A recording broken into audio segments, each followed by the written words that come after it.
Alô? Isso.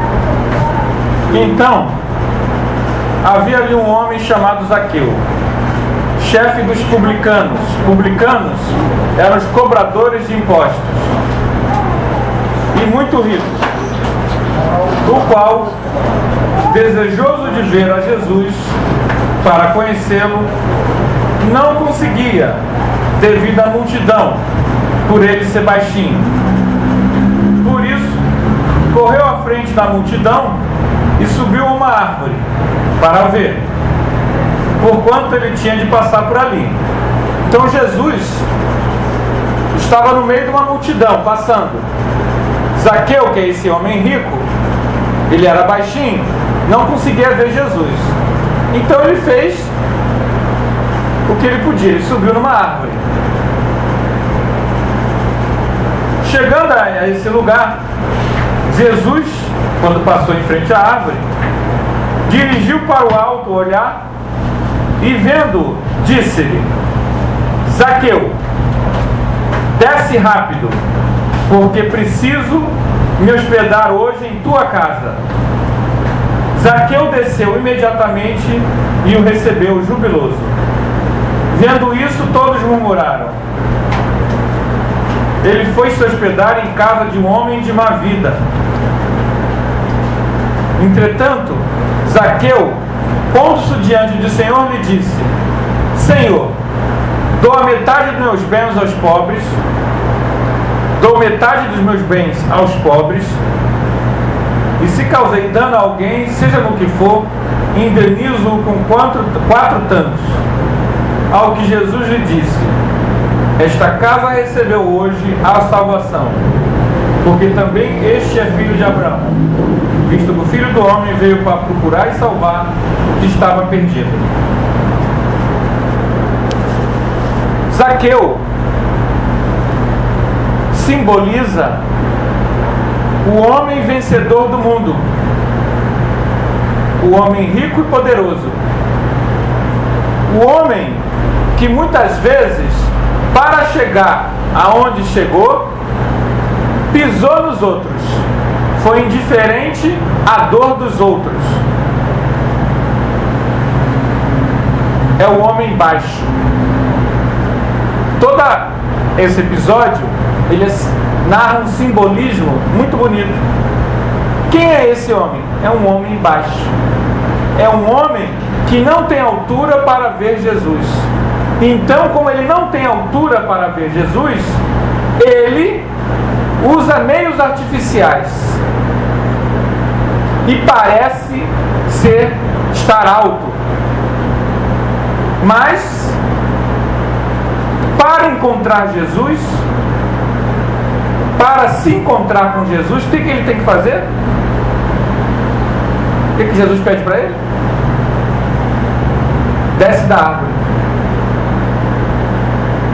Zaqueu, desce da árvore. Volta à tua estatura normal. Abre mão desse teu ego. E Zaqueu desce da árvore. E o homem pequeno se depara diante de Jesus. Simboliza a nós. O nosso orgulho dificulta o nosso contato com Jesus. Nós somos muito cheios, a expressão paulista, a gente não usa aqui, mas em São Paulo eles falam muito. A gente é muito cheio de querer ser. Querer ser. Em São Paulo fala muito isso. Nós estamos muito cheios de nós, muito cheios de orgulho, muito cheios de pretensão.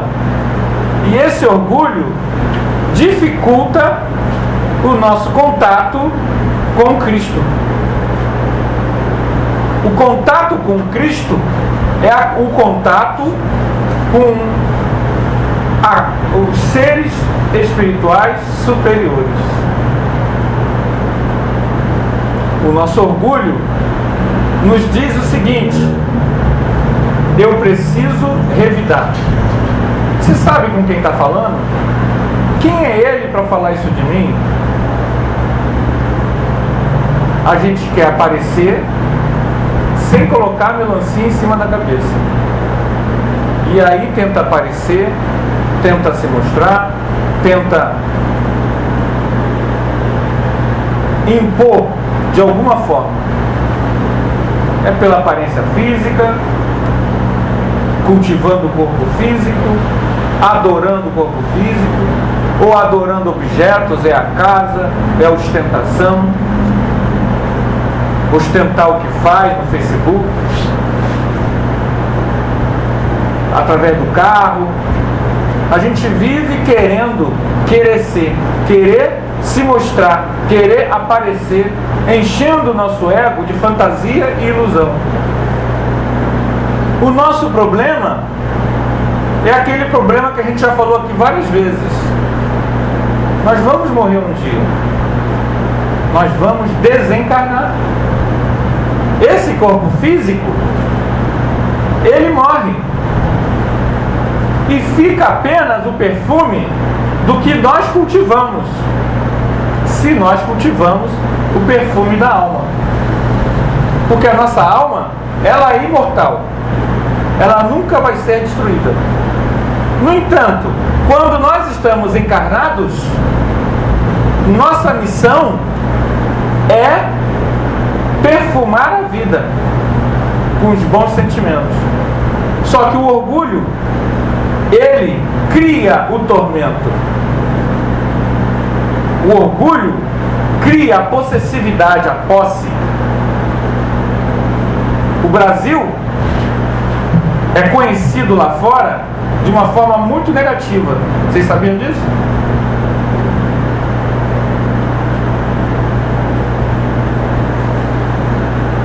Nos Estados Unidos, o seguro é diferente daqui. Aqui, para você receber o seguro de qualquer coisa, do carro, da casa, você tem que provar um monte de coisa. Lá não. Não precisa provar quase nada. Basta você mostrar o que aconteceu. Aí o que acontece? Um monte de brasileiro está indo morar na Flórida. O que aconteceu? Os seguros tiveram que mudar. Porque os brasileiros que iam morar na Flórida, nos Estados Unidos, vendo a facilidade que era só declarar o que aconteceu, eles começaram a fraudar os seguros.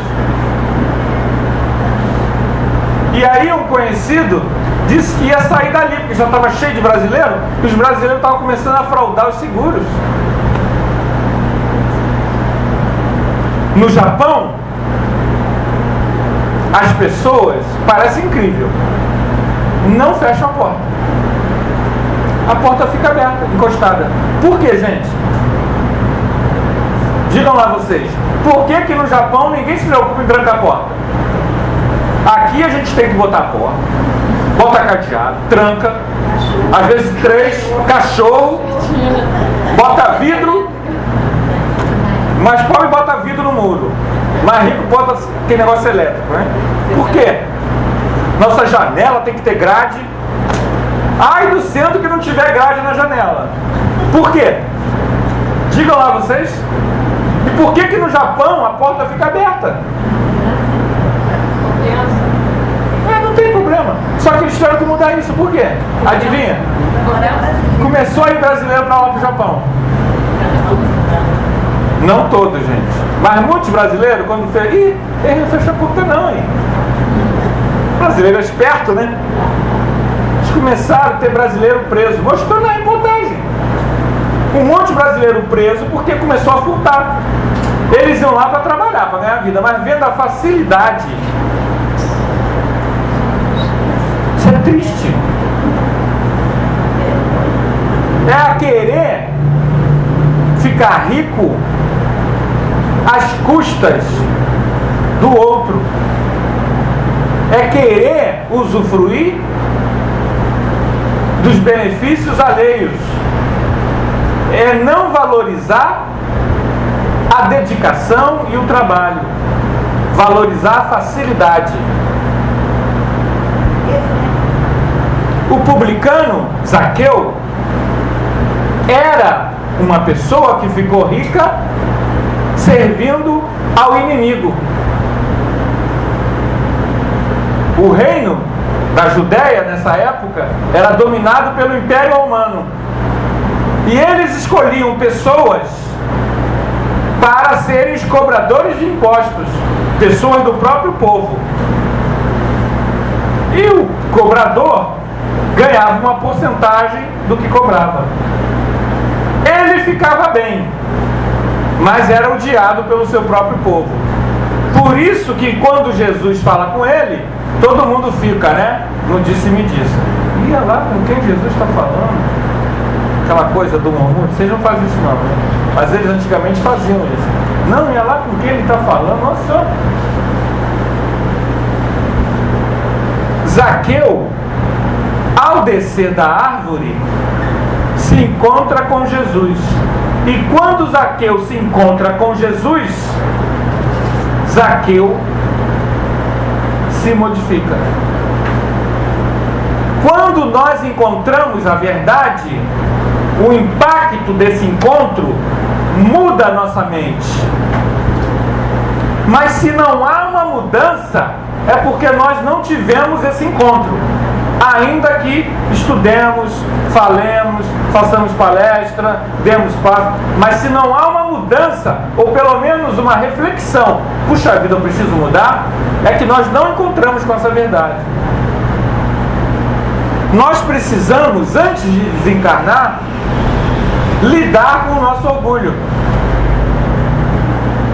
Quando Jesus diz assim: quando te derem uma bufetada na face, o que Jesus fala? Fazer? Aí a gente diz assim: é ruim. Não, que a gente pensa, a gente não fala. É ruim, eu não sou Jesus.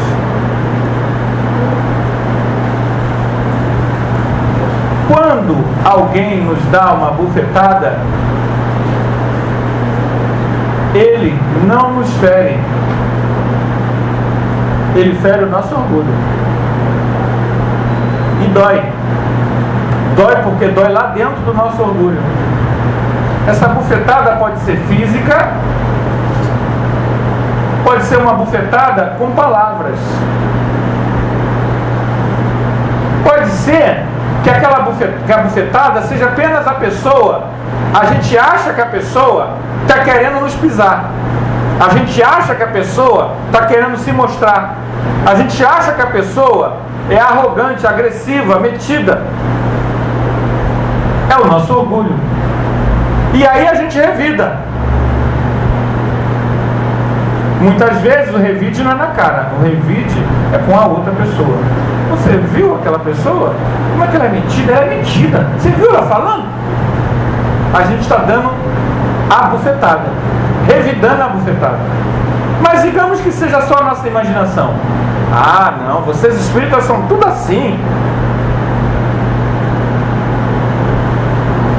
Não é não, ela é assim sim. Deixa de ser bobo. Não se está sendo bobo, gente. Vamos entender uma coisa. Ninguém consegue entender completamente a outra pessoa. Vocês entenderam o que eu disse? As pessoas que a gente convive em casa, os nossos amigos, os nossos colegas, os nossos filhos, os nossos pais, a nossa mulher, nosso cônjuge, né? Nós não conseguimos conhecê-lo totalmente. Ninguém. Então não tem como nós sabermos os motivos que levam uma pessoa a falar ou a ser desse jeito. Mas quando nós somos severos no julgamento, é o nosso orgulho nos dizendo: está querendo disputar comigo. Nós precisamos entender que a arrogância do outro, a agressividade do outro, a ignorância do outro, não é problema nosso. O nosso problema é quando nós revidamos isso. Nós, muitas vezes, ficamos desanimados, porque aquela pessoa que a gente acha que não vale nada, tem coisas que a gente não tem. Ou então, que você é uma pessoa honesta e dedicada, e aquela pessoa que você acha que não presta, você acha que ela não presta, mas tem uma casa maravilhosa, aí vem a chuva. Você é uma pessoa dedicada, comprou tua geladeira, com muito suor, teu fogão, e vem a chuva. E a chuva começa a alagar a rua. E a chuva começa a entrar pelo portão. E a chuva começa a entrar na tua casa. E você começa a ficar desesperado. E os móveis vão estragando. E a geladeira queima. Você perde tudo. E a gente acha que a vida está sendo injusta. Por que não pegou na casa dele que não vale nada? Pegou na minha. Gente, a doutrina espírita traz para a gente um conhecimento que nós precisamos ter guardado na nossa mente, no nosso coração, no nosso íntimo. É verdade isso, não é mentira. Nada acontece por acaso. Nenhum infortúnio, nenhuma dor, ela atingiu a gente sem querer. Fruto da circunstância. Se eu passei ali naquela hora, se eu não tivesse... Não é assim. Cada um de nós recebe conforme tem semeado, ou que semeou em outras vidas. Para que mereçamos morar no Japão ou na Alemanha. Na Alemanha, eu escutei na rádio, tem lojas que colocam as suas coisas do lado de fora. Eu vou fazer agora um quiz show com vocês, de perguntas. Eles recebem turistas do mundo todo. Adivinhem vocês, quem é o único turista que come as coisas e não paga? Digam lá. Brasileiro.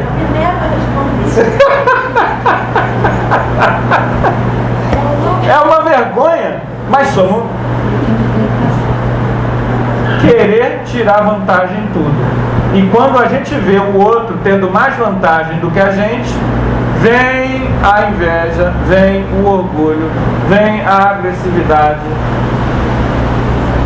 O episódio de Zaqueu simboliza o desarme. Precisamos de desarmar. O outro não somos nós. Nossa felicidade não depende do outro.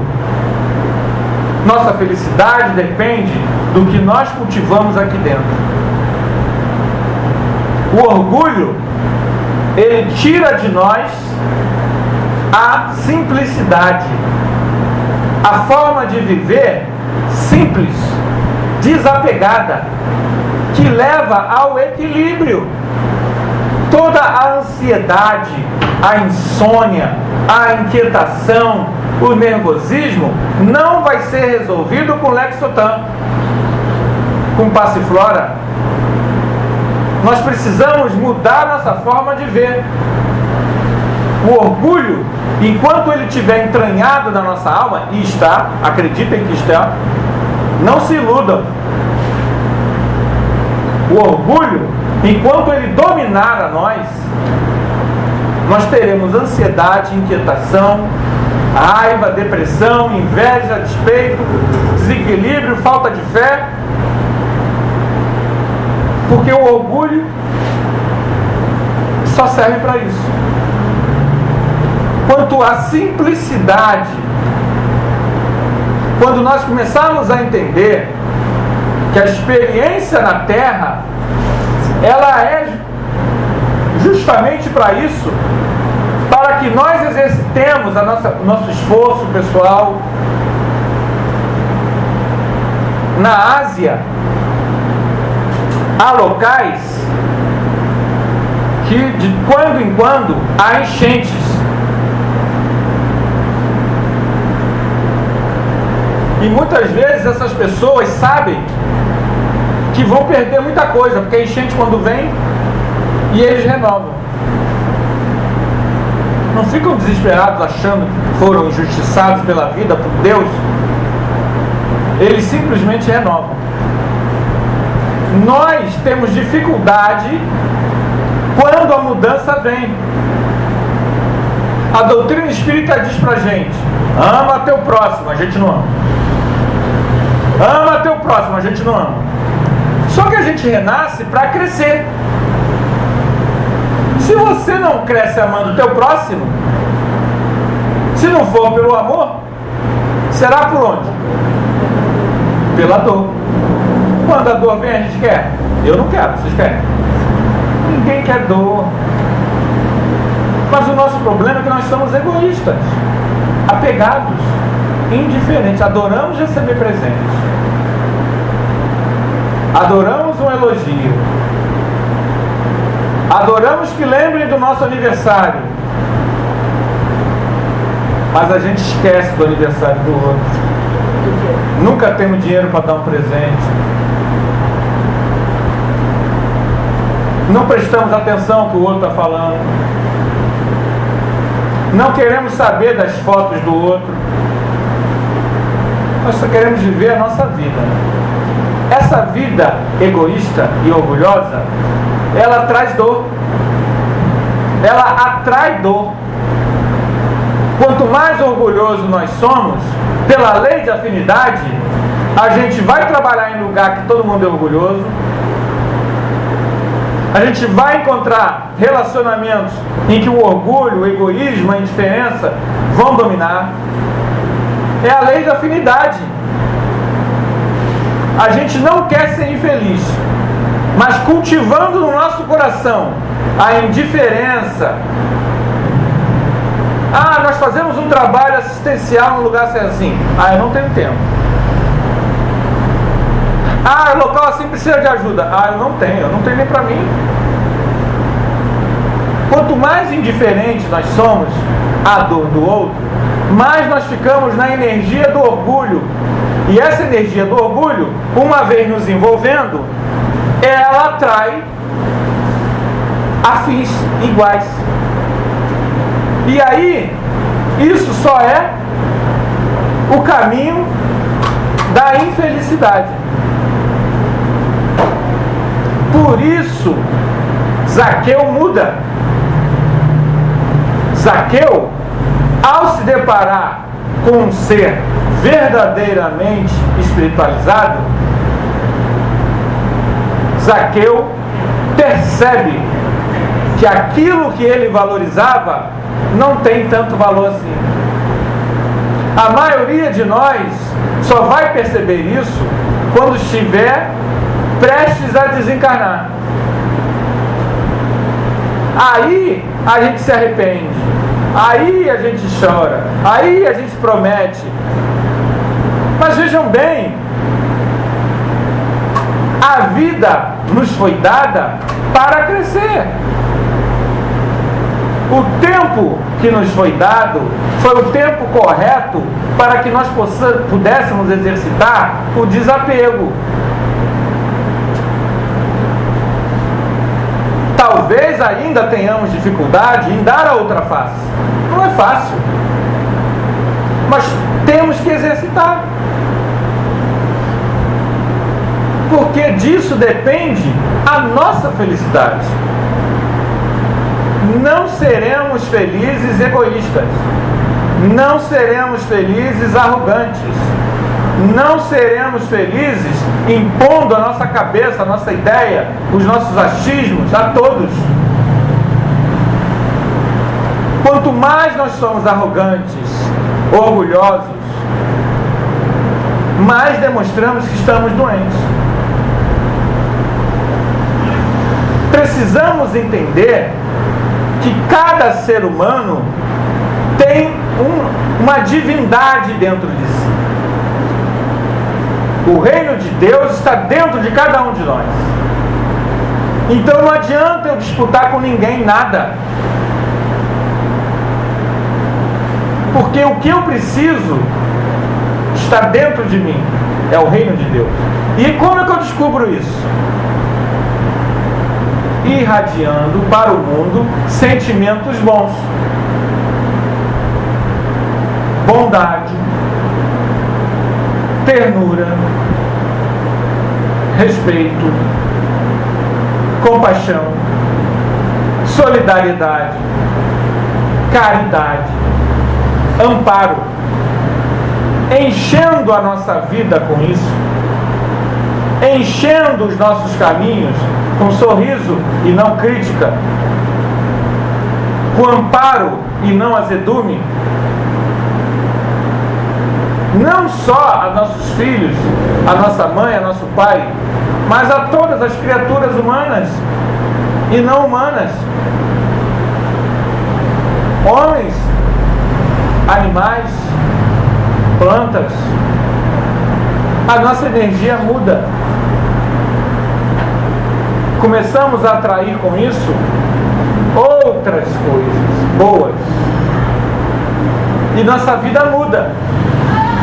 Mas ela não muda externamente para que as pessoas nos vejam e aplaudam. Caramba! A gente começa a entender que isso não tem valor nenhum. Toda a felicidade que nós queremos e buscamos está dentro de nós, esperando que saiamos irradiando otimismo, alegria, bondade. Aí nós vamos fazer assim, dizer assim: estamos de bem com a vida. O nosso orgulho, quando ele nos morde o calcanhar, nós estamos de mal com a vida. A arrogância, se julgar mais do que os outros, não nos faz bem. Diante da disputa, porque o orgulhoso, ele é uma pessoa que vive em duelo, quando a gente perceber isso, porque vai acontecer, hoje, amanhã, depois, oremos em silêncio. Façamos uma prece pedindo forças a Deus, que nos dê equilíbrio, humildade, que não nos ofendamos com o que o outro pensa de nós. Ele tem o direito de pensar o que ele quiser de nós. O nosso dever é ser aquilo que a nossa consciência diz que temos que ser. Mas a gente fica preso à imagem do outro. O que o outro vai pensar, o que o outro vai dizer. Que André Luiz diz no Conduto Espírita: haja de tal forma que o outro perceba que ele está enganado. E muitas vezes o outro não está enganado. Nós somos aquilo mesmo que ele pensa. Mas a gente muda. E mudando, por incrível que pareça, às vezes as pessoas que convivem conosco mudam a forma de nos ver. Se a gente é muito severo, você se torna uma pessoa mais alegre. Aí daqui a um tempo a pessoa vai dizer, tua mãe vai dizer: ih, mas o Anderson é muito alegre. Mas antes ela dizia: ih, mas o Anderson é muito velho. A pessoa muda a forma de ver. Então o nosso segredo não é a gente querer provar para o outro com palavras, com guerra, com gritaria, com xingação, o que você é. Aquilo que você quer ser, seja agora. Ah, mas, porque vejam bem, o que o outro entende não é problema nosso. Mas o nosso orgulho impede da gente entender que fulano disse que você é orgulhoso, Beltrana disse que você é metido, o outro ali disse que você é arrogante. Orgulhoso, metido e arrogante, é tudo a mesma coisa. Você tem que parar um pouquinho. Mesmo que você se ache o mais humilde de todos, você diz assim: caramba, por que tanta gente pensa isso de mim? Pode ser que você seja um pouquinho Um pouquinho assim. Mesmo que a gente não admita. Quando alguém faz uma crítica, a nossa tendência é o quê? E você? Ou então, quem é você para falar isso? Não, você não sabe de nada. Mas nós viemos nesse planeta para crescer. Tudo bem, não vamos virar santo de um dia para o outro. Você pode até não admitir para a pessoa. Não, você está enganado. Mas se analise. Muitas vezes aquela crítica, ela não vem para te arrasar. Ela é um aviso. Você não precisa admitir para ele não. Mas se estude, analise por que aquela pessoa acha isso de mim. Ela acha isso de mim porque de alguma forma eu transmiti essa impressão para ela. Se eu passei essa impressão para aquela pessoa, ela pode acontecer duas coisas. Ela está enganada ou eu estou enganado. Ela está certa, pode acontecer duas coisas. Ou ela está certa ou ela está enganada. Mas se ela estiver enganada sobre mim, de alguma forma eu estou fazendo alguma coisa que ela está tendo uma impressão errada. O meu problema não é agredir ela. O meu problema é o quê? Como é que eu resolvo isso? Ela está tendo uma impressão errada da gente. É eu demonstrar para ela, na prática, que eu não sou aquilo. Não adianta eu dizer, não, você está, eu não sou bem assim não. Não se preocupe em tentar provar nada. Mostre na prática que ela está enganada. Mas ela pode não estar enganada. Ela pode estar certa. E a gente com dificuldade de ver aquilo. Então como é que a gente resolve nesse caso? Vamos tentar fazer o contrário do que ela está dizendo. Se eu digo que não sou aquilo, então, se eu não sou o que ela está dizendo, então é fácil eu fazer o contrário. Então prove para si mesmo, na prática, que você não é aquilo, fazendo o contrário, não batendo nela. Estão entendendo? Mas o nosso orgulho, ele é tão grande, que a gente não admite nem para nós mesmos. Aí fica difícil.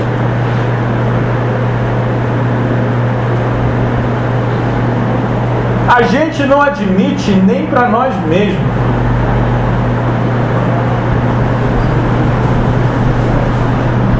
A gente vai mentindo para nós mesmos de tal forma, a gente mente, aquela coisa do mentiroso, ele mente com tanta sinceridade que até ele acredita na mentira. E a gente às vezes se esconde tanto. O mentiroso, vocês sabem, né? O que ele tem que ter? Um bom mentiroso. Ele tem que ter o quê? Hein? Não, um bom mentiroso tem que ter uma boa memória, né? Ele te fala uma coisa aqui, né? Porque cedo ou tarde, se ele convive com o outro, ele acaba se contradizendo e o outro percebe, opa, mas ele não falou naquele outro dia que tinha sido assim, assim, assado? Você acaba escorregando. Ainda mais se a pessoa está interessada naquele assunto. Ela, delegacia assim, né? Você vai lá, eu queria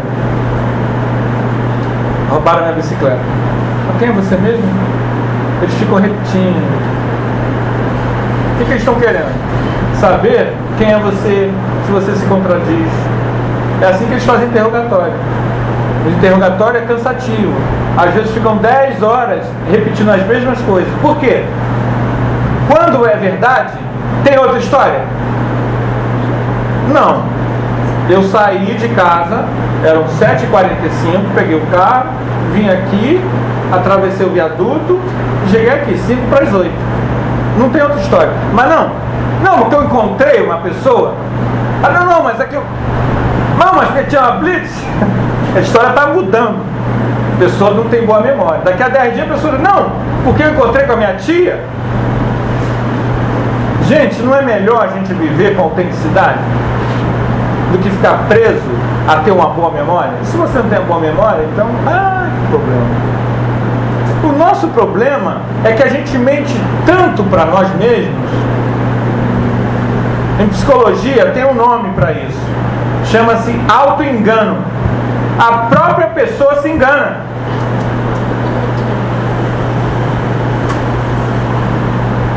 No livro Nosso Lar, alguém aqui já leu o livro Nosso Lar? Tem um momento lá, eu não sei se passou no filme, não sei,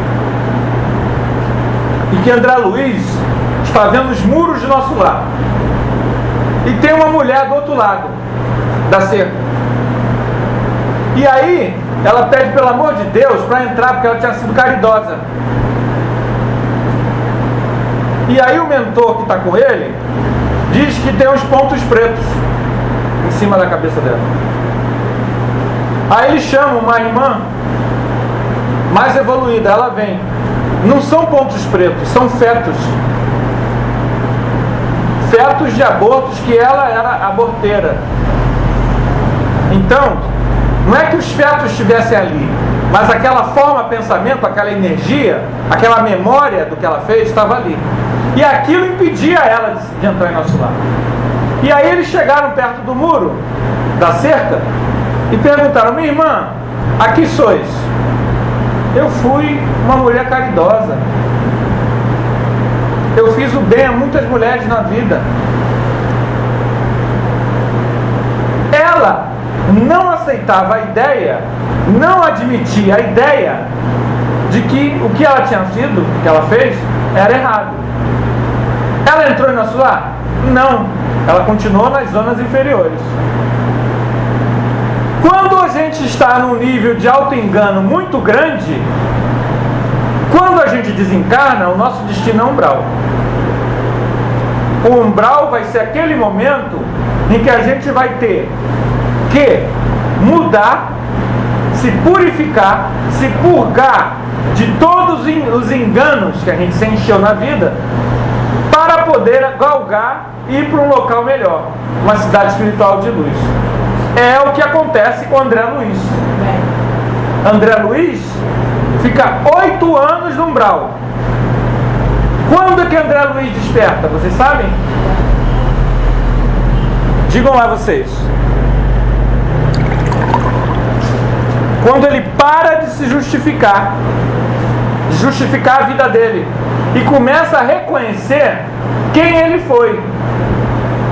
Quando ele se volta como Zaqueu para os valores do Cristo, da simplicidade. André Luiz foi um homem vitorioso no mundo, um homem de posses, uma pessoa inteligente, um intelectual, um homem viajado, uma pessoa que viajou, que foi à Europa nos anos 20. Mas ele era muito de querer ser, muito cheio de si. Ele não tinha espiritualidade, ele não cultivou sentimentos de solidariedade. Ele não tinha um coração bom, ele tinha um coração fechado. Por isso ele fica 8 anos no umbral. O orgulho não nos ajuda em nada. Precisamos aprender como nos livrar dele com urgência. Se nós sairmos daqui hoje com essa ideia na cabeça, meu orgulho me prejudica, meu orgulho atrai problemas, meu orgulho atrai dificuldades, me limita. Eu sou um espírito imortal, Eu sou muito mais do que meu corpo físico. Não posso ficar preso ao meu orgulho. O meu orgulho me leva a ficar magoado toda hora, as feridas não fecharem, as dores não passarem. É o meu orgulho que não deixa. Então, vamos perdoar a todos. Vamos deixar as pessoas serem o que elas quiserem ser. Nosso problema não é o que o outro é, se ele vale alguma coisa, se não vale, essas expressões que a gente usa. O nosso problema é o que nós somos, o que nós sentimos, o que nós fazemos. Para que nós possamos ter uma vida tranquila e feliz, nós precisamos buscar a simplicidade, o desapego, parar a competição com os outros.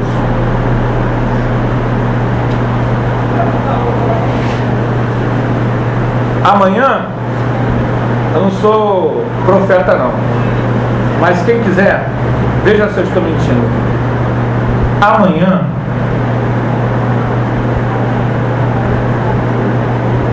os cabeleireiros estarão lotados. Qual o problema disso? Nenhum. Nenhum, hein, gente? Calma. Não há nenhum problema com isso. A perguntinha que eu vou fazer a vocês. Perguntar às mulheres. Para quem a mulher se arruma?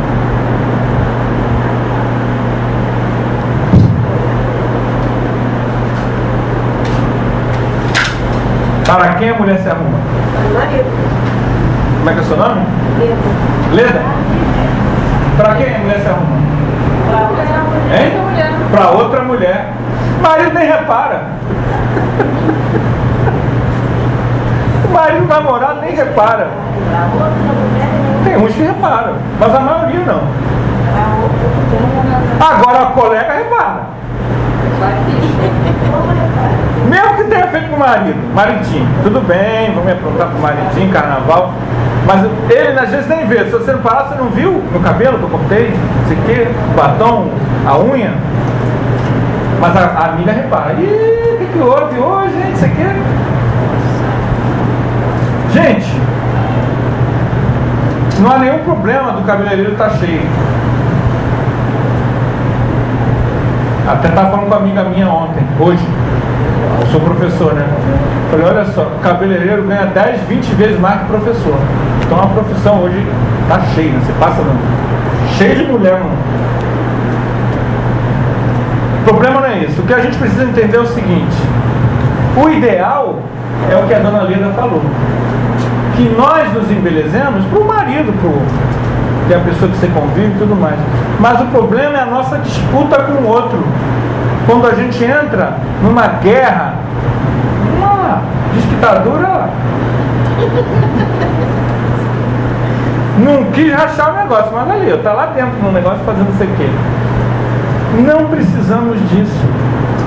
Deixa o outro gastar com o que quiser gastar. Vamos viver nós a nossa vida sem disputar nada com ninguém. Nosso compromisso é com a nossa consciência. Nosso compromisso é com Jesus.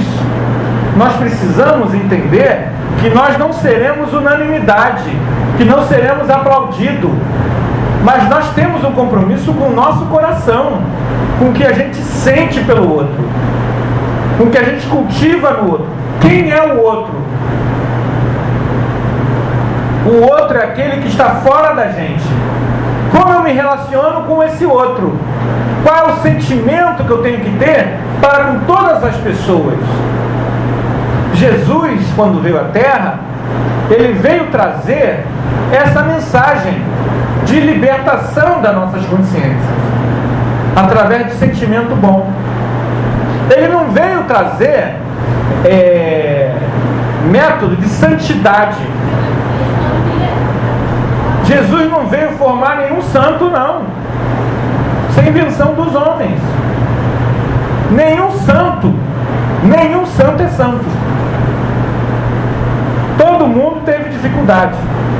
Todo mundo teve dificuldade, limitação, momentos de angústia, momentos em que chorou, momentos que sentiu carência. Mas quando você coloca São fulano de tal. Você cria uma aura como se aquela pessoa não fosse humana. É mentira. O que diferencia cada um de nós não é a aparência de santo, não, gente. Não é a palavra bonita, não é o intelecto, não é o poder, não é a beleza, não é o tamanho do músculo. O que diferencia cada um de nós é o que nós fazemos de bom para os outros. Não é o que os outros veem a gente fazer. Não é o que o outro vai achar da gente. É o que a gente de fato faz. Esse ano de 2014, eu já fiz algo para o outro, para outra pessoa, sem ganhar nada em troca? Já. É isso que a gente precisa pensar. Se eu fiz isso uma vez, 10 vezes, todo dia, só fiz ano passado, já faz tanto tempo que eu não faço isso que eu nem me lembro. É isso que vai dizer quem nós somos para nós mesmos. O passado de cada um de nós aqui, as nossas vidas passadas, as nossas encarnações passadas, todo mundo é triste. Se vocês pudessem ver um cineminha da vida passada de cada um de nós, a gente ia sair daqui envergonhado. Ninguém ia sair numa boa. O que diferencia a gente não é o passado, que de todo mundo é triste. O que diferencia a gente é o que nós fazemos hoje com o conhecimento espiritual da doutrina espírita. O que eu faço hoje para com os outros? Não adianta eu disputar com os outros meu orgulho e meu egoísmo. Que existe, todos nós temos orgulho e egoísmo. Todos nós temos, gente. O nosso problema é, já que eu sei que eu tenho, o que eu vou fazer com isso? A doutrina espírita tem um remédio: prática da caridade. Você praticando a caridade não vai se tornar santo, mas irá começar a entender o caminho de Jesus, que não é um caminho para formar santos, mas para transformar a nossa vida numa vida feliz. É diferente. A doutrina espírita não fala de moralismo. Ah, não posso isso, não posso aquilo. Não é isso não, gente. O que ela vai dizer a gente é o seguinte: você nasceu para ser feliz. Cada um de nós merece ser feliz. Mas não seremos felizes, egoístas e orgulhosos. Quando Zaqueu, o homem de baixa estatura, desce da árvore e se encontra com Jesus, ele abre mão do que ele é e se modifica. Nós, diante do conhecimento espírita, de que somos espíritos encarnados, que já vivemos muitas vidas e que vamos viver muitas mais, o que devemos fazer hoje para construir a nossa felicidade? Ser egoístas e orgulhosos? Crítico de todo mundo? Agressivo com todo mundo? Ou começar a entender que o outro tem direito de ser do jeito que ele quiser, mas eu preciso me impor os valores de amor, de bondade, de assistência, de serviço, de amparo. Esse é um desafio nosso. É de cada um, é pessoal. Não se resolverá sem que haja um esforço de cada um nesse sentido. Se não nos esforçarmos, nada muda. Evolução significa mudança. A partir do momento em que a gente muda, nós evoluímos. Para melhor, nós evoluímos. Que Jesus a sua presença amorosa nos inspire à mudança, ao crescimento. Tá bom, gente? Que nós possamos vencer esse desafio. Obrigado aí por terem me emprestado esse ouvido amigo. Eu precisava ouvir tudo isso.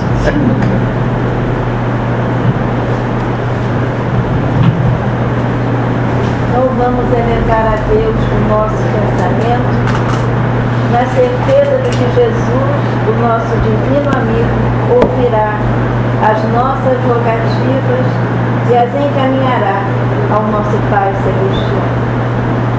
Na noite de hoje, Senhor, todos nós queremos emitir um pensamento, Senhor, para todos aqueles que irão, nesses dias de carnaval, sair para brincar, para trabalhar, que todos, Senhor, possam contar com a Tua presença generosa e amiga.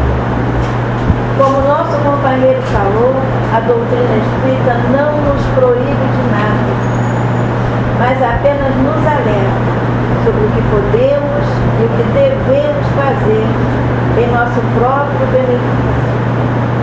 Que nesses dias, Senhor, todos aqueles que irão se envolver com o carnaval sintam a Tua presença, que estejam atentos às advertências dos guias espirituais, dos seus anjos guardiães, para poderem se poupar das dificuldades e dos perigos que esses dias podem trazer para todos nós. E assim, Jesus, que a nossa reunião de hoje possa trazer a cada um de nós que aqui estamos a paz que viemos buscar, o entendimento, a compreensão, o equilíbrio e a saúde.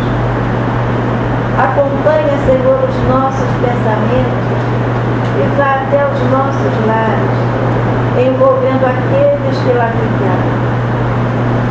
E pensemos também nos hospitais, nos asilos, nos presídios, nas vias públicas, em qualquer ponto do planeta, onde houver um coração chorando, onde houver alguém em aflição, onde houver alguém em desassossego.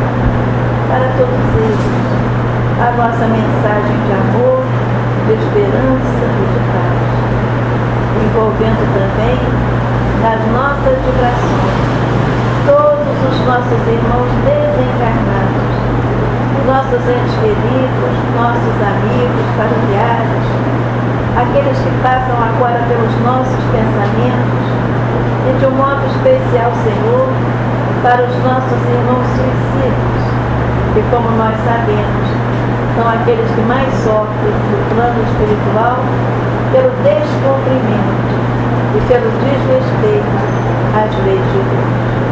Coloca, Senhor, na água que está sobre a mesa o medicamento certo para cada um de nós. Abençoa as nossas irmãs que irão nos transmitir o Pai. E envolva, Senhor, numa vibração muito fraterna, o nosso querido companheiro que de tão boa vontade veio hoje nos trazer a Tua mensagem, os Teus ensinamentos, de uma forma tão agradável de ouvir. Que nós possamos contar com Ele, Senhor, nos meses que virão. E assim, contando com a Tua presença, damos esta parte da nossa reunião determinada para dar início ao trabalho de paz. Graças a Deus.